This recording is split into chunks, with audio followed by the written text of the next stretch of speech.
My name is Renee Chapman, and I'm 32 years old. 3 days after my family reunion celebrating my father's 60th birthday, I opened my banking app and saw my savings account balance $0. The week before, it had been 140, 312, 57. 8 years of careful saving for my dream home, gone in an instant. My hands trembled as I called the bank. The customer service representative confirmed what I couldn't believe. The transfer had been authorized by Richard Chapman, the co-owner of the account, my father. When I confronted him, he laughed. "We needed it more than you, Renee. You have a stable job. You can earn it back." I felt something inside me snap, not break, but unlock. My voice was steady when I replied, "Then you won't mind what's coming next." Before I tell you what happened when that doorbell rang, please take a moment to like and subscribe, but only if this story resonates with you. Where are you watching from? What time is it there? Let me know in the comments. But to understand why I made that choice, I need to start from the beginning. I grew up in Denver, Colorado, in what most people would call a comfortable middle-class family. My father, Richard Chapman, spent 32 years as a branch manager at a small regional bank before retiring 3 years ago. My mother, Linda, was a homemaker who believed her primary job was keeping the family together, no matter the cost. From the time I could understand words, I understood one thing above all else. Family comes first. It was stitched into every conversation, every holiday speech, every guilt-laden phone call. Family takes care of family. Those who have more share with those who have less. Blood is thicker than water. My younger brother Derek was 4 years behind me, and somewhere along the way, my parents decided he was the one worth investing in. "Boys need more support," my mother would say. "Derek has potential. He just needs the right opportunities." I learned early that my role was different. I was the responsible one, the reliable one, the one who got scholarships, worked part-time jobs starting at 16, and never asked for anything. When I was 17, my father added his name to my bank account. "Just in case something happens," he said, his banker's voice calm and reassuring. "This way I can help you manage things if there's ever an emergency." I never questioned it. I never removed him. Why would I? He was my father. He would never... That's what I told myself for 15 years. Looking back, I can see how carefully the foundation was laid. Every family first lecture, every time I was praised for being the easy child, every subtle message that my needs were secondary. It was all preparation. I just didn't know what I was being prepared for. Let me show you the receipts. I kept them all, an occupational hazard of being a data analyst. In 2016, when I was 24 and had just been promoted to my first senior position at DataSphere, a tech company in downtown Denver, my parents called. The roof was leaking. They couldn't afford repairs. Could I help? I transferred $15,000. Between 2017 and 2020, Derek's college tuition kept coming up short. Scholarships fell through. Financial aid wasn't enough. Mom cried on the phone about how Derek would have to drop out. I covered $28,000 in tuition gaps. In 2019, Mom was diagnosed with severe rheumatoid arthritis. Insurance didn't cover everything. Dad said they were drowning in medical bills. I paid $12,000.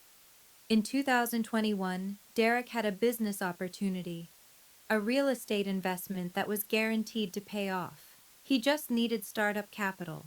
He'd pay me back within a year. I loaned him $8,000. I never saw a cent of it. Between 2022 and 2024, there were countless emergencies, car repairs, unexpected bills, holiday expenses they couldn't quite cover, another $24,000 piece by piece, total over $87,000 in 10 years. I tracked every dollar in a spreadsheet, color-coded by category, dated by transaction, not because I expected to be paid back, but because that's just who I am. Data is comfort. Numbers don't lie. You know what I never received? A thank you card, a genuine expression of gratitude, even an acknowledgement that I had sacrificed anything at all. What I got instead was, "You have a good job, Renee. You don't have kids to worry about." Family helps family. What I got was the privilege of being the family ATM, while my brother was called the one with potential. Despite everything I gave away, I had a dream, a quiet, persistent dream that kept me going through every extra shift, every declined vacation, every time I talked myself out of buying something nice for myself.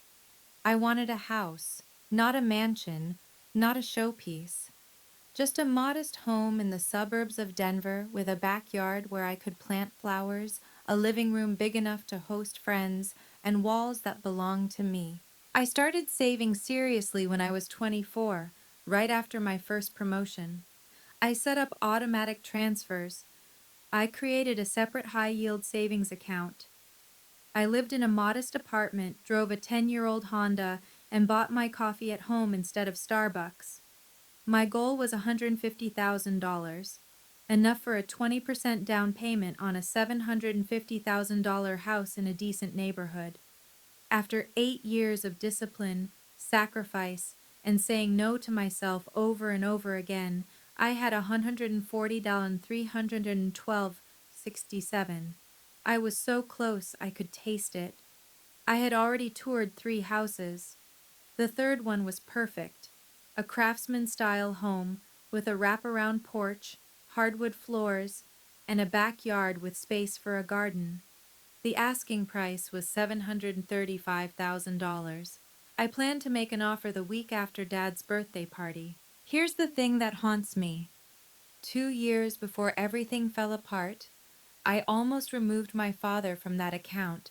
I was updating my financial information, and the bank representative asked if I wanted to change the co-owner status. I hesitated. Then I called my dad to tell him, and his voice turned cold. "You don't trust your own father? After everything I've done for you?" I apologized. I left his name on the account.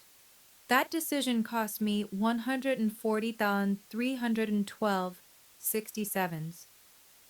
My father's 60th birthday party was held on a Saturday in early June at my parents' house in Lakewood. 20 guests filled the living room and backyard. Aunts, uncles, cousins, old family friends, neighbors who had known us for decades. The decorations were elegant. The food was catered, paid for, I later learned, with money Derek had borrowed from somewhere. Everyone was dressed nicely, smiling, performing the role of happy functional family for an audience. My father gave a speech about gratitude and legacy. My mother gazed at him adoringly. Derek stood beside them, introduced to everyone as our up-and-coming real estate investor. No one mentioned that his last 3 investments had failed. No one mentioned that I had funded 2 of them. I sat in the corner, nursing a glass of wine, watching the performance. Several relatives asked me the usual questions. When are you getting married? Still renting? No house yet? I smiled and deflected. What I noticed, what I couldn't stop noticing, was the way my father and Derek kept huddling together throughout the party. They'd whisper, glance at me, then look away when I caught their eyes. Something was happening, something I wasn't supposed to see. Near the end of the party, my Aunt Helen pulled me aside. She was my father's older sister, 65 years old, the only member of my extended family who had ever acknowledged that I gave too much. She squeezed my hand. "Renee, sweetheart, you've given enough. Be careful." I laughed it off. "Careful of what, Aunt Helen?" She didn't answer. She just looked at me with something I couldn't name. Pity, maybe, or forewarning. 3 days later, I understood. It was a Tuesday morning when my world collapsed. I was at my desk at DataSphere reviewing quarterly analytics reports when my phone buzzed with an email notification. The subject line read, Transaction Confirmation, Mountain West Federal. I assumed it was spam. Phishing attempts that mimicked bank communications were common enough.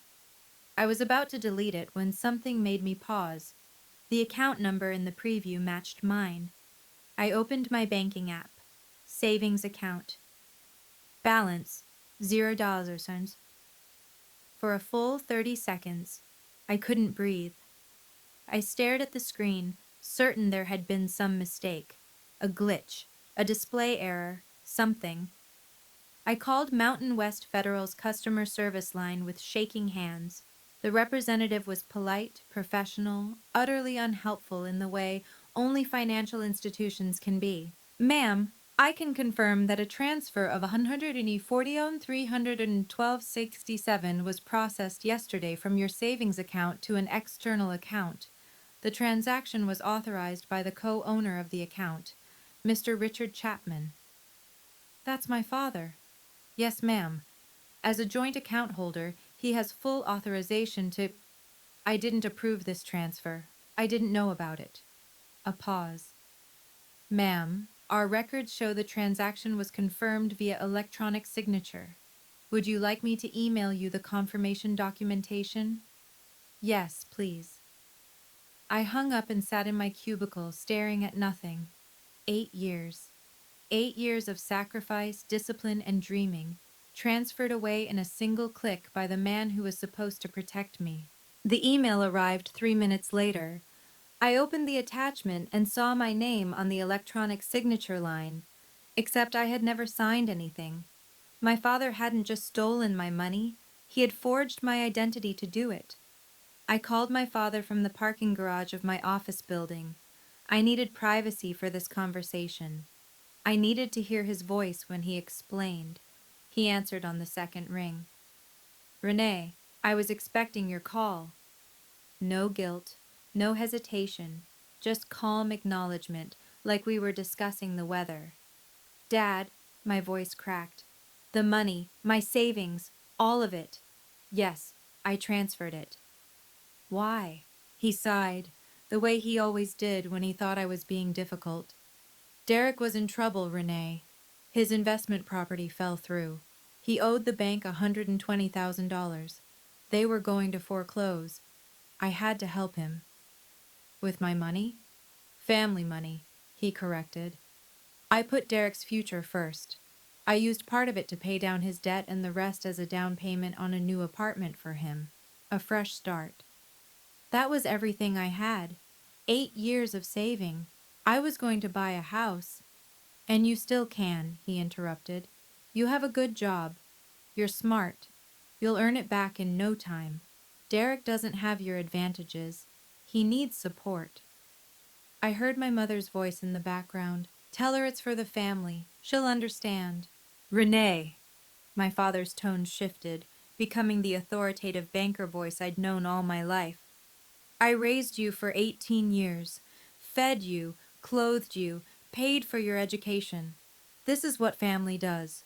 We share. We sacrifice. I needed that money more than you did. Something cold and clear settled in my chest. You forged my signature, Dad, on the electronic confirmation. Silence. I didn't approve that transfer. The bank has documentation with my name on it, documentation I never signed. More silence. Then, you're overreacting. I wasn't. That night, I called Marcus Webb. Marcus and I had been friends since college. We'd met in an economics class freshman year and stayed in touch through graduations, career changes, and life's chaos. He was now a lawyer specializing in financial fraud cases, working at a mid-sized firm in downtown Denver. Renee? His voice was warm when he answered. It's been months. What's going on? I told him everything. The account, the transfer, the forged signature, the phone call with my father. When I finished, there was a long pause. Renee, this is serious, like potentially felony level serious. What do you mean? Your father being a co-owner complicates things, but it doesn't give him the right to forge your signature on authorization documents. If he created a false electronic signature to make the transfer appear legitimate, that's forgery. Combined with the unauthorized nature of the transfer, we're looking at potential charges of bank fraud and identity theft. My stomach dropped.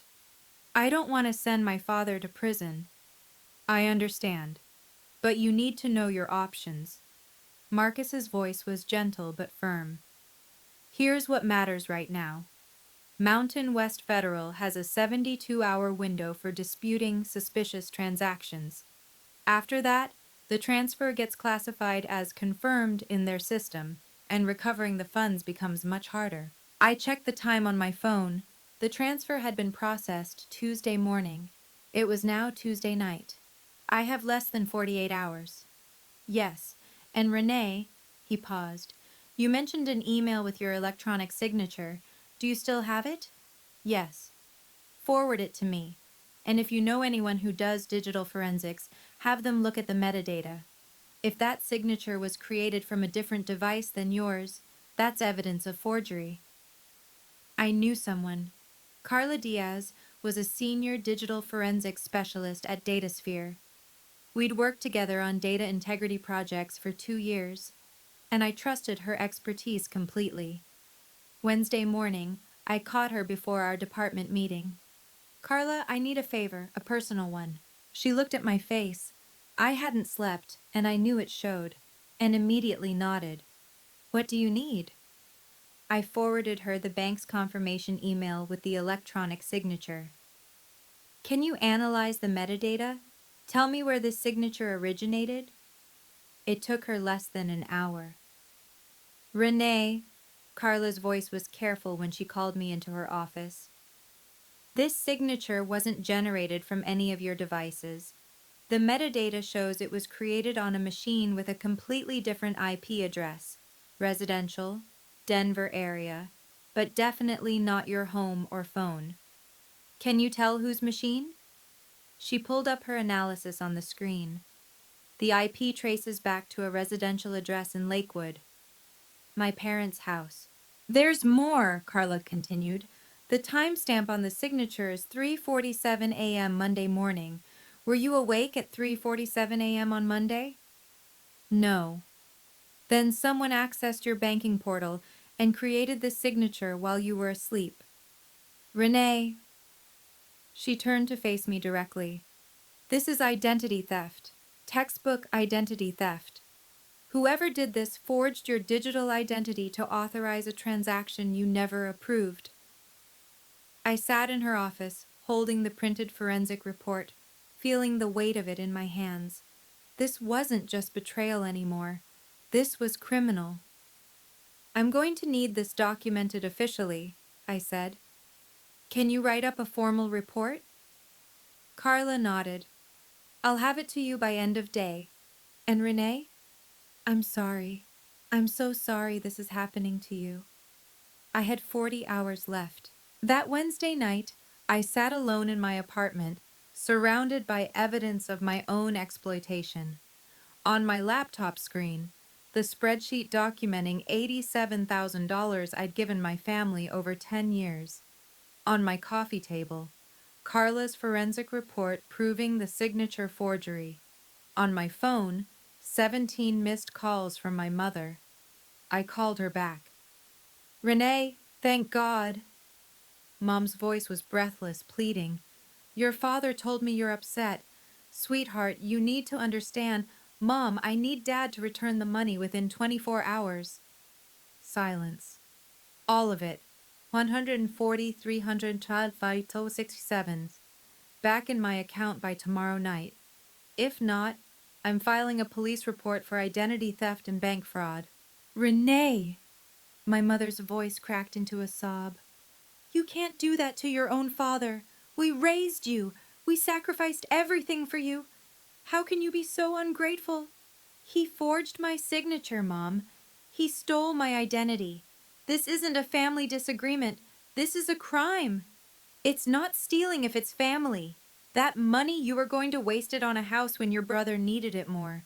Your father made a judgment call. He made a choice. Now I'm making mine. Renee, please. She was crying now, the manipulative tears I'd fallen for 100 times before. Think about what you're doing. You'll destroy this family. Your father could go to jail. Is that what you want? To ruin us? I thought about Aunt Helen's warning. I thought about 8 years of sacrifice. I thought about every time I'd been told my needs didn't matter. I'm not destroying anything, Mom. I'm protecting myself. For the first time in my life, I'm choosing me. I hung up. 24 hours passed. No money was returned. I opened my laptop and began typing a police report. Thursday morning, 9:15 a.m. The Denver Police Department's Financial Crimes Unit. I sat across from Detective Sarah Mitchell, a woman in her 40s with sharp eyes and a no-nonsense demeanor. On the desk between us, Carla's forensic report, my bank statements, the spreadsheet of 10 years of family support, and a printout of the fraudulent confirmation email. Detective Mitchell reviewed each document carefully, asking occasional questions. When she finished, she looked up at me. Ms. Chapman, based on what you've presented, this appears to meet the criteria for identity theft under Colorado Revised Statute 18-5902, and potentially bank fraud under Federal Statute 18 U.S.C. Circa 1344. The forged electronic signature is particularly damning. What happens now? We open an investigation. I'll coordinate with Mountain West Federal's Fraud Department. They'll want to see this forensic analysis. If their internal investigation confirms what you've shown me, we'll have grounds to pursue charges. She handed me a form. This is your official identity theft report. The case number is 2024 DEN 78432. You'll need this for the bank's dispute process. I signed where indicated, my hand steady. Ms. Chapman. Detective Mitchell's voice softened slightly. I see a lot of financial crimes. Family cases are always the hardest. Are you prepared for what this might mean? My father made his choice. Now he'll face the consequences. She nodded. We'll be in touch. I was almost out the door when she called after me. One more thing. When we ran your name through the system, something flagged. There's a personal loan for $25,000 opened 6 months ago in your name. Were you aware of that? I froze. No, I never applied for any loan. Detective Mitchell made a note. Then we may be looking at multiple counts of identity theft. The family assault began within hours of filing the report. My phone exploded with messages, voicemails from my mother, each more hysterical than the last. How could you do this to us? Texts from Derek. You're dead to me. I hope you know that. Calls from relatives I hadn't spoken to in years, suddenly very interested in telling me what a terrible daughter I was. Friday morning my father called. His voice was ice. I've heard what you did, Renee. Going to the police. About your own father. You stole my money and forged my identity. What did you expect? I expected you to be loyal. I expected you to remember who raised you, who fed you, who gave you everything. You gave me guilt and expectations, Dad. I earned everything else myself. You think the police will believe you over me? I was a bank manager for 32 years. I have connections, friends, reputation.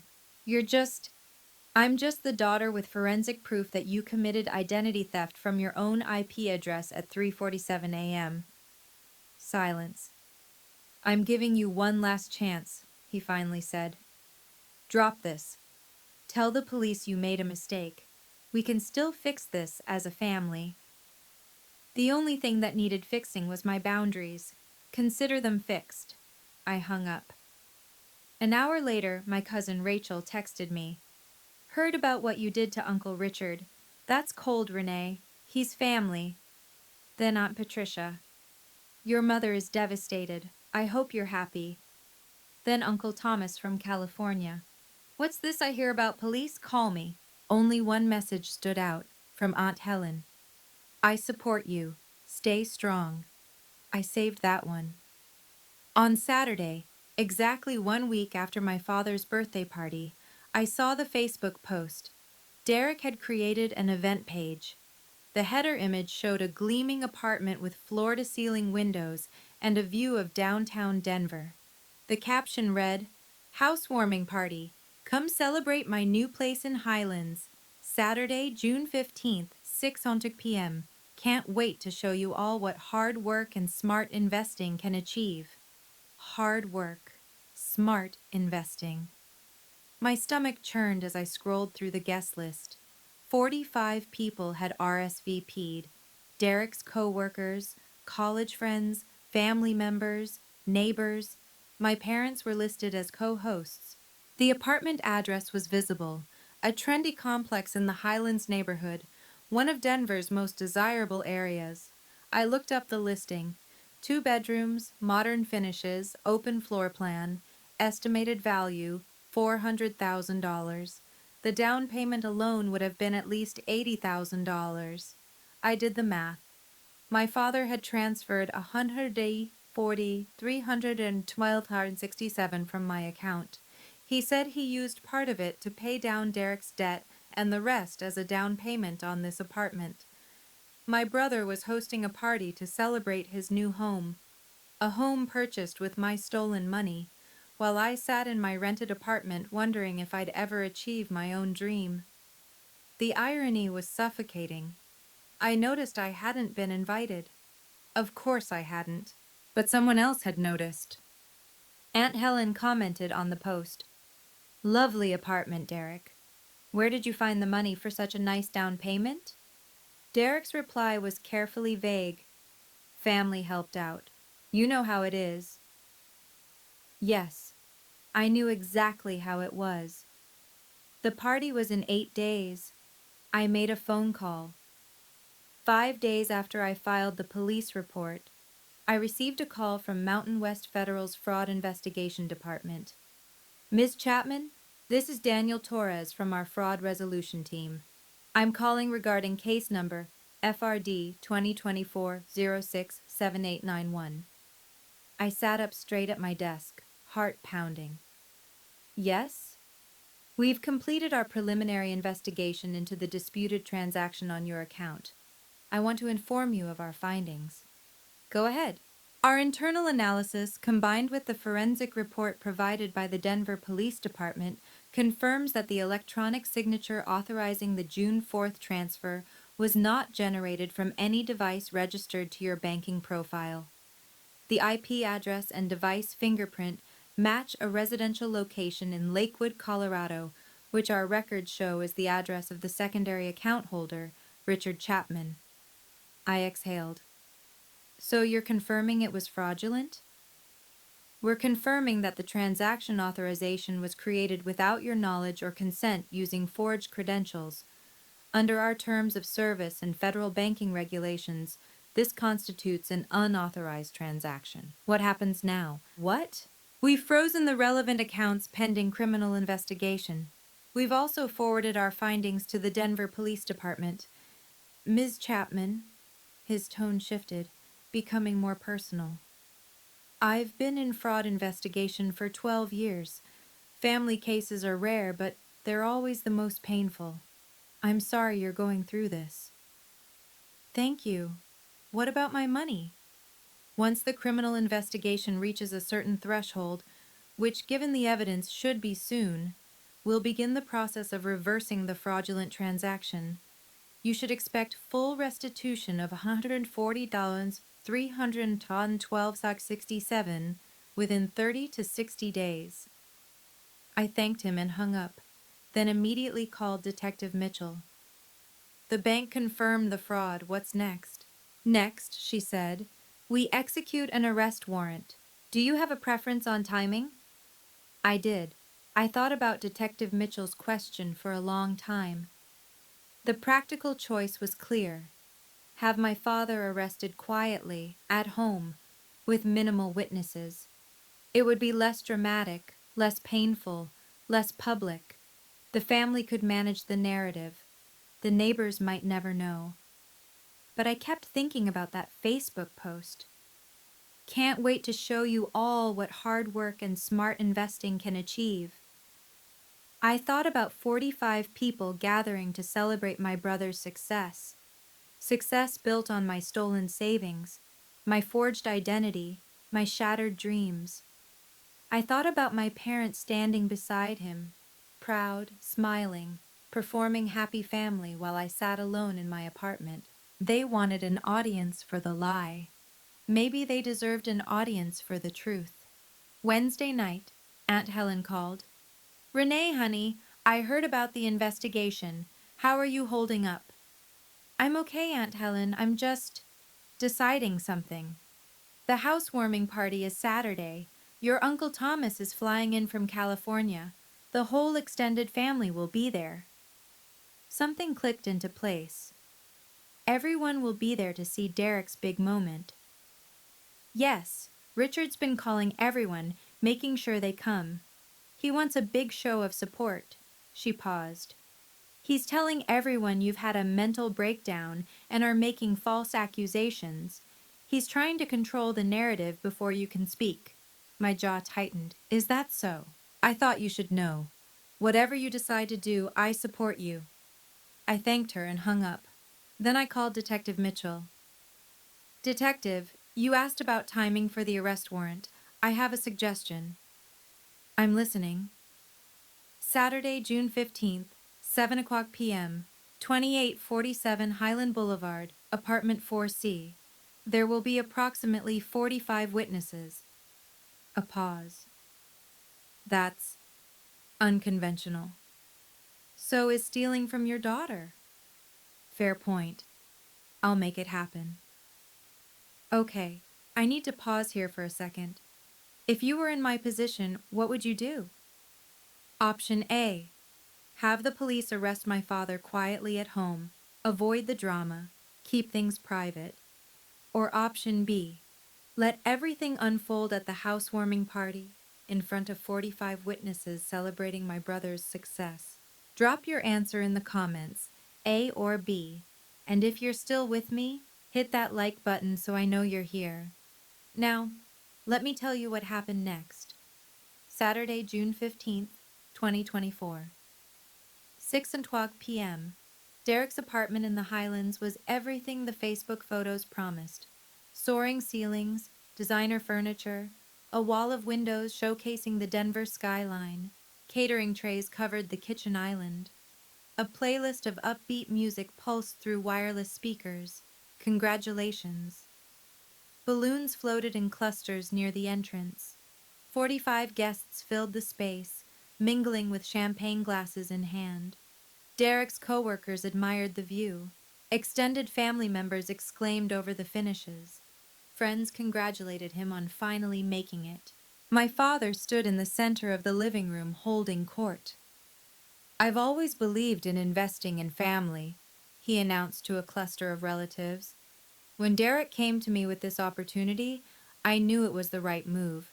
That's what parents do. We set our children up for success." Murmurs of approval rippled through the group.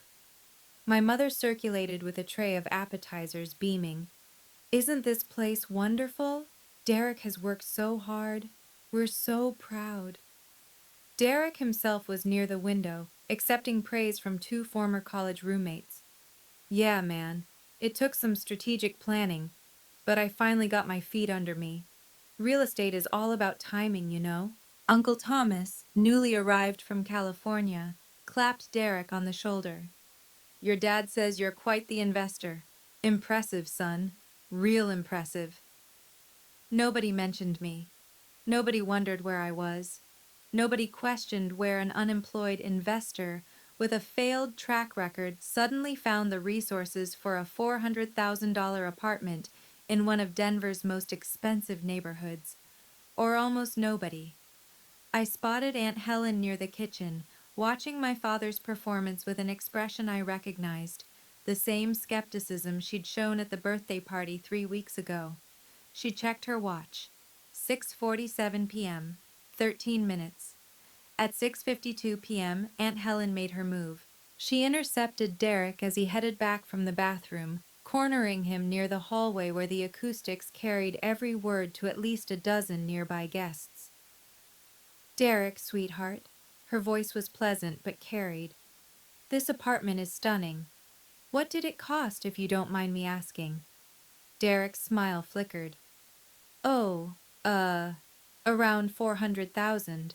It was a great deal, actually." "And where did you find the down payment? Last I heard, you were having some trouble with your other properties." Several heads turned. The music suddenly seemed too loud for the silence that was forming. "Dad helped out," Derek said carefully. "You know, family support." "Mm-hmm," Aunt Helen nodded slowly. "And did Renee contribute anything?" Derek's face went pale. "What? No, Renee has nothing to do with this." "Really? Because I spoke to her this week and she mentioned some interesting things about a bank transfer. $140,000, I believe?" The cluster of relatives nearest to them had stopped talking entirely. My mother's smile was frozen in place. My father was pushing through the crowd, his face thunderous. "Helen!" His voice was sharp. "This isn't the time or place." "Isn't it?" Aunt Helen turned to face her brother. "Richard, where did the money for this apartment come from? The truth, please. Your sister is asking." "It's family business. None of your—" "Did you take money from Renee's savings account without her permission?" The room had gone completely silent. 45 pairs of eyes fixed on my father. His mouth opened, closed, opened again. The doorbell rang. My father's face went white. "That," Aunt Helen said quietly, "would be the police." Derek opened the door. 2 uniformed officers stood in the hallway, their postures professional, their expressions grave. Behind them, in plainclothes, was Detective Mitchell. "We're looking for Richard Chapman." The room erupted in confused murmurs. My mother rushed toward the door. "What is this?" "This is a private party. Ma'am, please step aside." Detective Mitchell held up her badge. "Mr. Richard Chapman, you're under arrest for bank fraud, identity theft, and forgery under Colorado and federal statutes. You have the right to remain silent. Anything you say can and will be used against you in a court of law."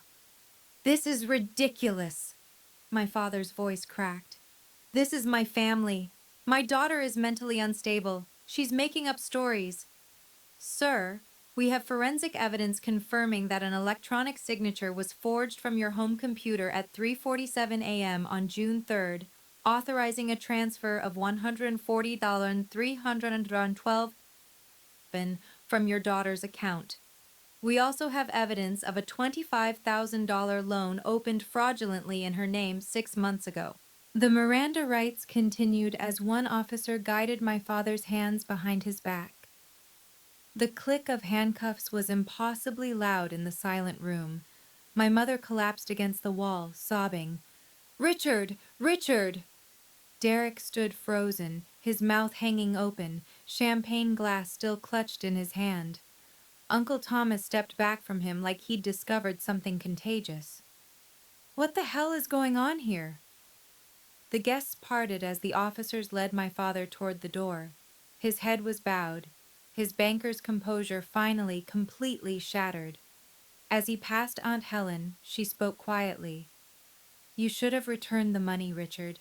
She gave you a chance." The door closed behind them. 45 witnesses stood in absolute silence. Then someone whispered, "He stole from his own daughter?" Detective Mitchell remained after the uniformed officers escorted my father out. She addressed the stunned room with professional calm. "For those who are wondering, Mr. Chapman is accused of stealing $140,312.67 from his daughter's savings account and forging her digital identity to authorize the transfer." Additionally, a fraudulent loan of $25,000 was opened in her name without her knowledge or consent. The down payment for this apartment, she gestured around the room, came from those stolen funds. Uncle Thomas turned to Derek, his face flushed with anger. Is this true? This apartment was bought with Renee's money? I didn't, Derek stammered. Dad said she agreed. He said she wanted to help. She filed a police report, Derek. Aunt Helen's voice was sharp. Does that sound like someone who agreed? A woman I recognized as one of Derek's co-workers set down her champagne glass. Wait, so this whole party, we're celebrating an apartment bought with stolen money? From his own sister's savings, another guest added, disgust evident in her voice. One by one, people began moving toward the door. A friend of Derek's shook his head as he passed. Dude, I thought I knew you. This is seriously messed up. Within 15 minutes, 20 guests had left.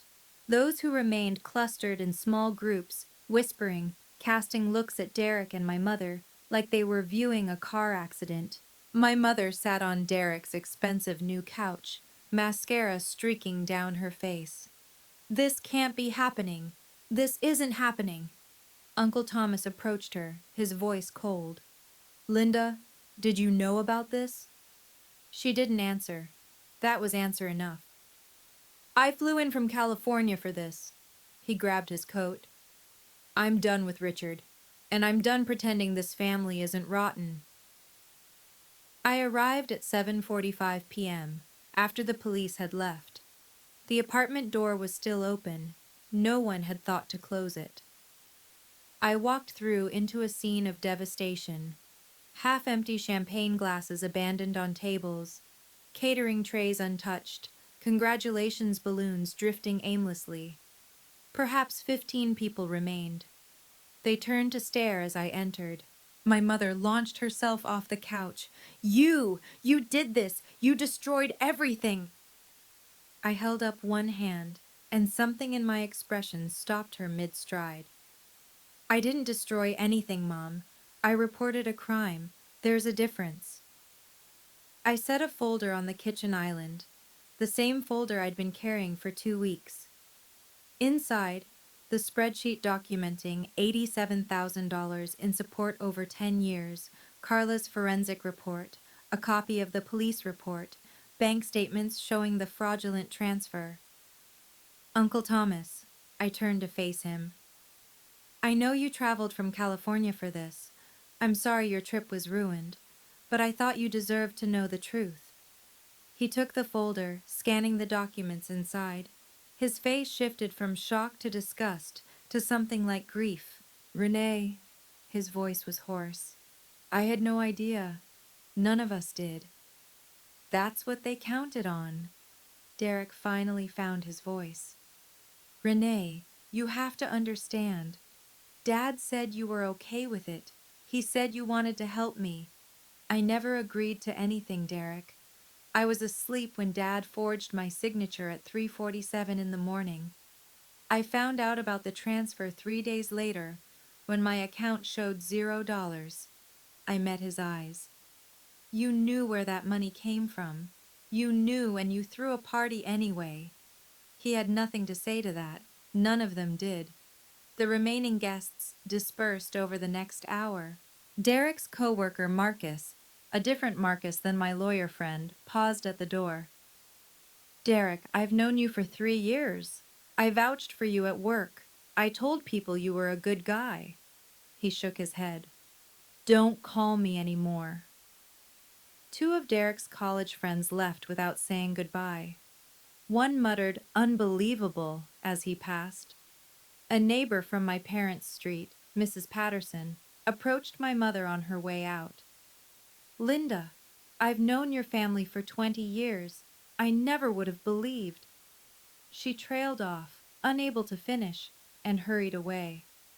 By 9:00 p.m., only family remained. My mother, Derek, Aunt Helen, Uncle Thomas, and me. The apartment that had gleamed with promise 2 hours ago now felt cold and hollow. The champagne had gone flat. The catering was congealing. The congratulations balloons seemed to mock the devastation below them. Derek slumped in a chair by the window, staring at nothing. His success story had evaporated in less than 3 hours. My mother sat rigid on the couch, tear-streaked and silent, stripped of the supportive audience she'd relied on to maintain her denial. Uncle Thomas approached Aunt Helen. "You knew about this, didn't you? Before tonight?" "I suspected." Aunt Helen's voice was tired. "I tried to warn Renee years ago. No one wanted to listen." "I listened," I said. "Eventually." Uncle Thomas turned to me. His eyes were red. "Renee, I owe you an apology. When your father called to invite me to this party, he told me you'd been making false accusations. He said you were having mental health issues. I believed him. Most people did. He's very convincing." "Not anymore." Uncle Thomas's jaw tightened. "He's dead to me." I stood in the center of Derek's apartment, surrounded by the wreckage of his celebration, and spoke the words I should have said years ago. "Derek." My brother looked up, hollow-eyed. "I want you to understand something. I didn't do this to hurt you." "Then why?" "Because you hurt me. You and Dad. You took my life savings, money I spent 8 years earning, and you used it to buy this apartment. Then you threw a party to celebrate. You posted on Facebook about hard work and smart investing." My voice cracked, but I pushed through. "That wasn't hard work. That was theft. Dad said you would understand. Dad lied. To you, to me, to everyone. And you chose to believe him because it was convenient." I turned to my mother, who hadn't moved from the couch.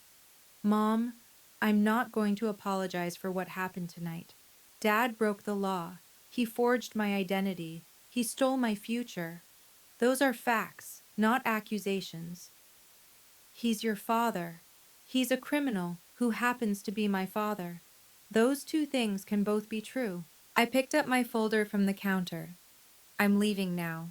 I won't be contacting any of you for the foreseeable future. When Dad's case goes to court, I'll do what the prosecutors ask. Beyond that, I have nothing more to say." Derek stood. "Renee, wait. We're family." "Family doesn't steal from each other, Derek. Family doesn't forge signatures at 3 a.m. Family doesn't throw parties with stolen money." I met his eyes. "When you're ready to acknowledge what you did, really acknowledge it, not just make excuses, you can reach out. Until then, this is goodbye." I walked out without looking back. Aunt Helen followed me. "Hey, quick pause here. If you've ever had to set a boundary with family, you know how hard that walk to the door feels. Like your legs are made of lead. Like every step is a betrayal of everything you were taught. If this resonates with you, drop a comment telling me about it. I read every single one.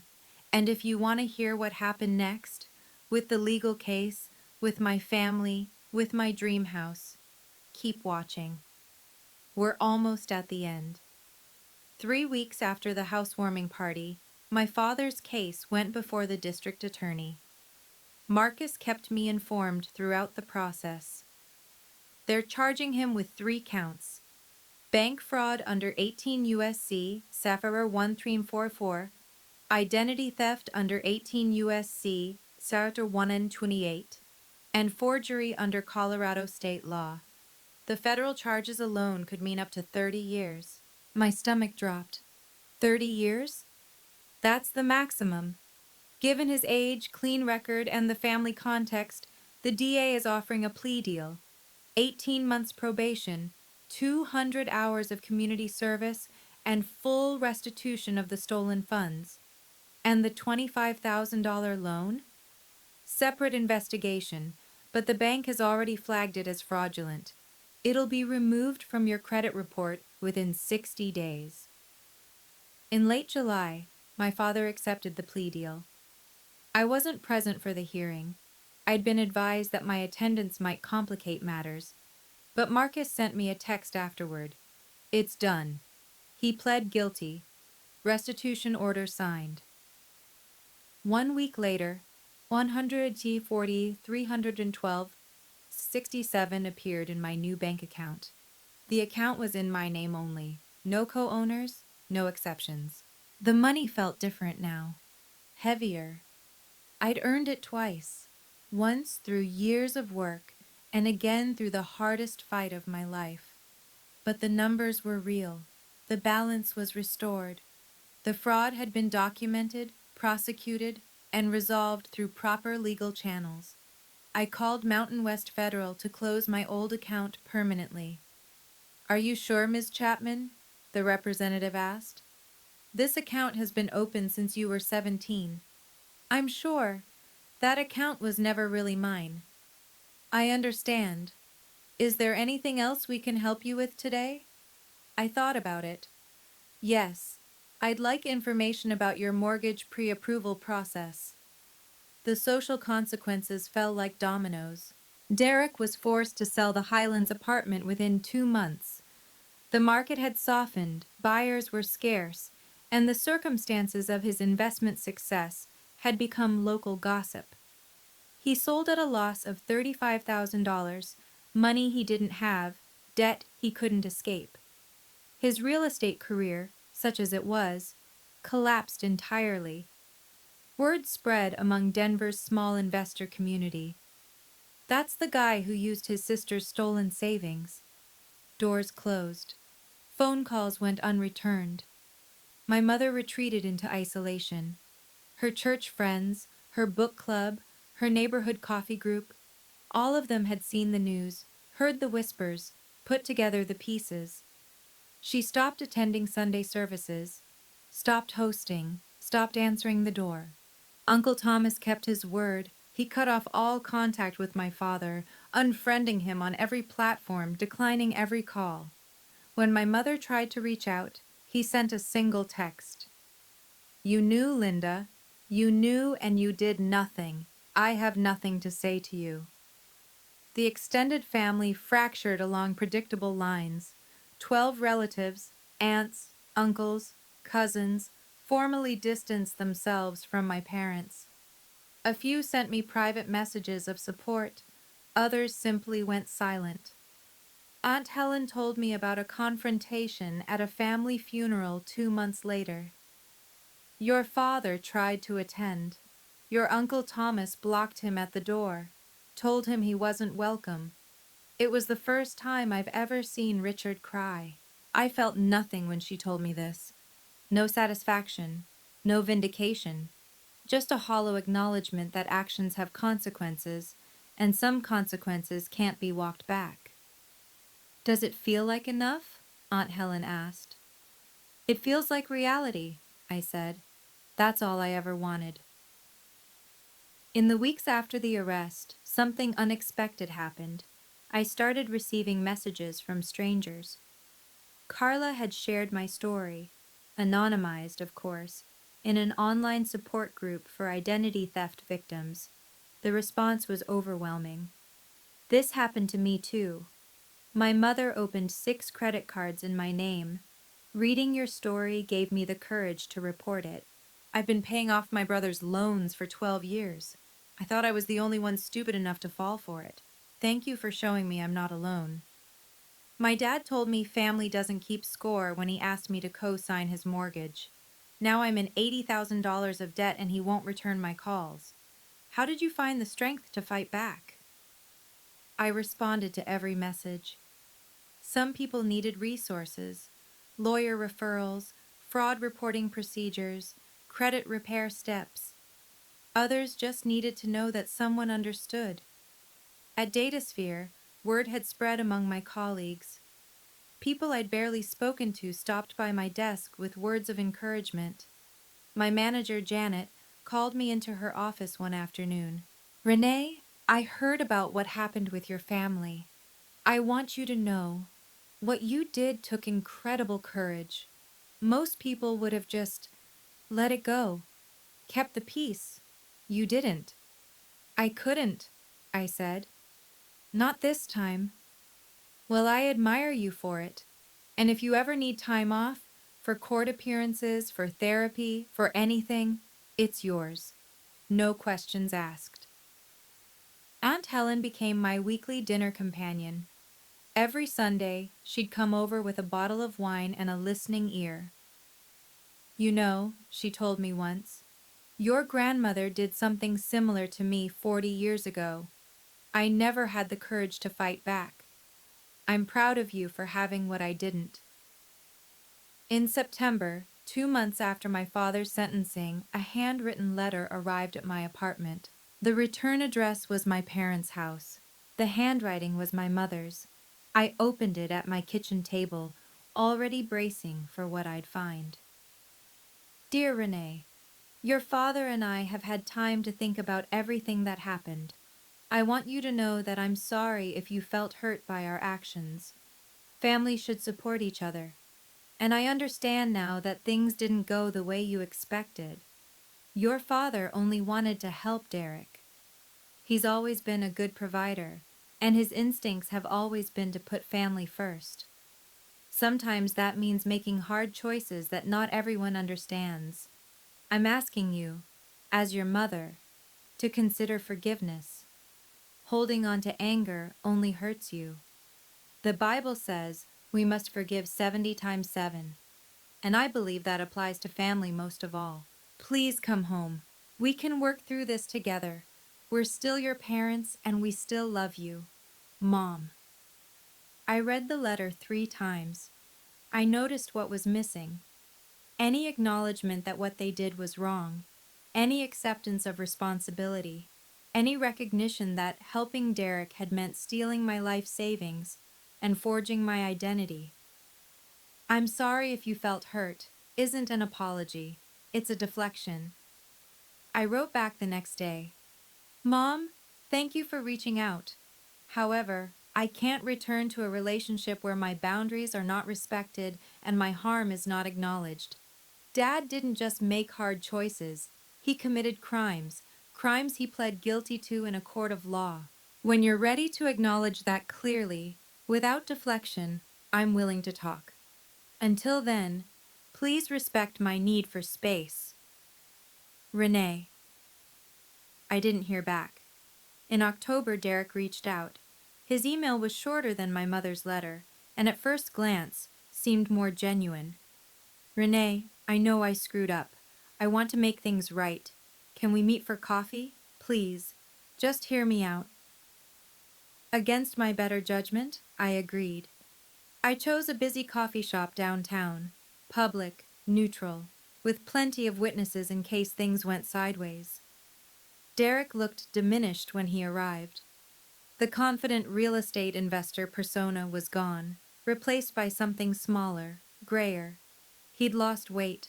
His clothes looked slept in. Thanks for coming. He sat across from me, hands wrapped around a cup he wasn't drinking. I know I don't deserve it. You're right. You don't. I want to apologize. Really apologize. What Dad did, what we did, was wrong. I should have questioned where that money came from. I should have... You did question it, Derek. And then you decided the answer didn't matter because you were getting what you wanted. He flinched. That's fair. I didn't come here for fairness. I came to see what you actually wanted. A long pause, then quietly. Dad's probation is making things hard for him. He can't travel for work. Can't... Derek. And if you could maybe talk to the DA, ask them to reduce... Stop. He stopped. You didn't come here to apologize. You came here to ask me to help Dad. Again, after everything. Renee, he's our father. I stood up. He stopped being my father when he forged my signature at 3:47 in the morning. I picked up my bag. Goodbye, Derek. Don't contact me again unless you're ready to have an actual conversation. One that isn't about what you need from me. I left my coffee untouched on the table. November brought the first real cold of the season, and my first Thanksgiving without my family. Aunt Helen invited me to her house, a cozy craftsman in the Berkeley neighborhood. When I arrived, the table was set for two, simple, elegant, with candles flickering in the fading afternoon light. "I hope you like turkey," she said, pulling me into a hug. "I made too much, as always." Over dinner, we talked about everything except my parents, her garden, my work, the book club she'd recently joined. Normal things, peaceful things. It wasn't until dessert that she brought it up. "You know, Renee, I was your age when something similar happened to me."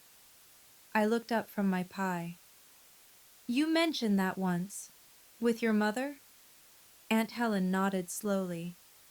"My mother, your grandmother, opened a credit card in my name when I was 23, maxed it out. I didn't find out until I tried to buy my first car and was denied for bad credit." "What did you do?" "Nothing." Her voice was heavy with old regret. "I was too scared, too trained to keep the peace. I spent 8 years paying off a debt that was never mine, and I never said a word about it." "That's not your fault?" "No, but it is my lesson." She reached across the table and squeezed my hand. "What you did, Renee, standing up, filing that report, demanding accountability, that's what I should have done 40 years ago. I didn't have the courage.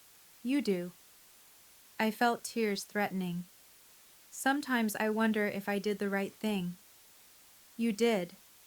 Her voice was firm. "Protecting yourself isn't betrayal, it's survival. And family, real family, is the people who love you enough to want you to survive." I squeezed her hand back. "Thanks for being real family, Aunt Helen." 6 months after my father's arrest, I signed the papers for my new house. It wasn't the Craftsman I'd originally dreamed of, that one had sold months earlier while I was fighting for my stolen savings. But the house I found was better.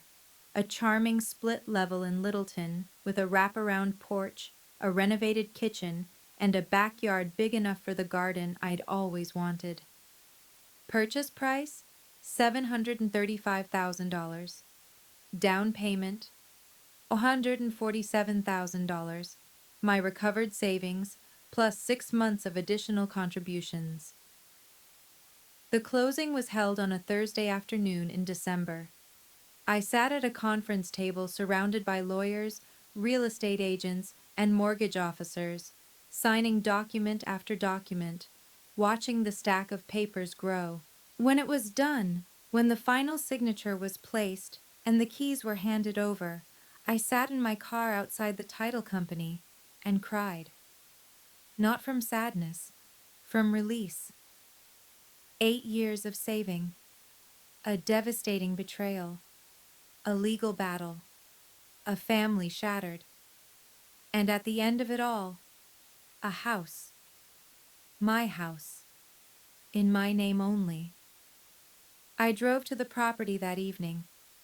The moving truck wouldn't come until the weekend, so the house was empty, echoing with possibility instead of furniture. I walked through each room, running my fingers along the walls, memorizing the spaces that were finally, entirely mine. The backyard was brown with winter dormancy, but I could already see where the flower beds would go, where I'd plant tomatoes in the spring, where I'd set up a small table for morning coffee. The doorbell rang. Aunt Helen stood on the porch, holding a pot of red roses. "Housewarming gift," she said, her eyes bright with tears. "For your garden." I pulled her into a hug so tight neither of us could breathe. "Welcome home, sweetheart," she whispered. I was home.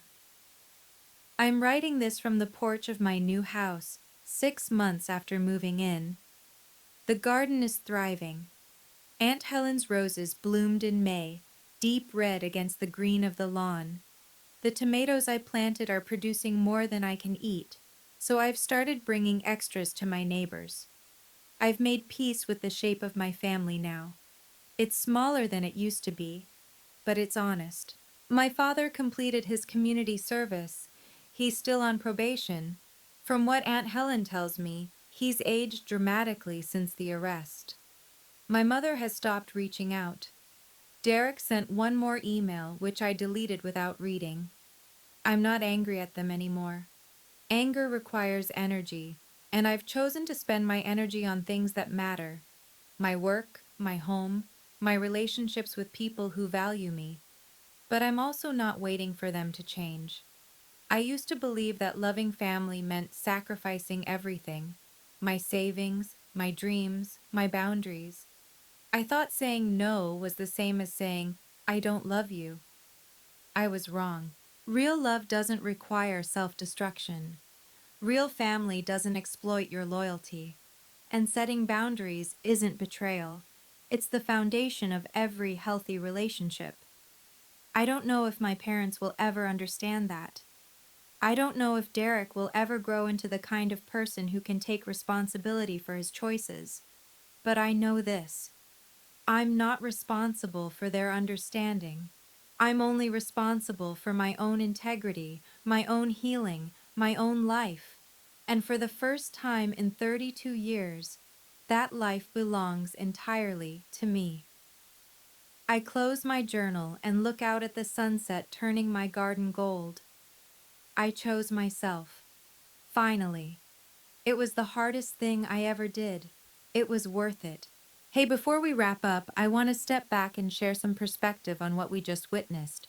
From a psychological standpoint, Renee's story is a textbook example of financial enmeshment, a dynamic where family members treat one person's resources as communal property, regardless of consent.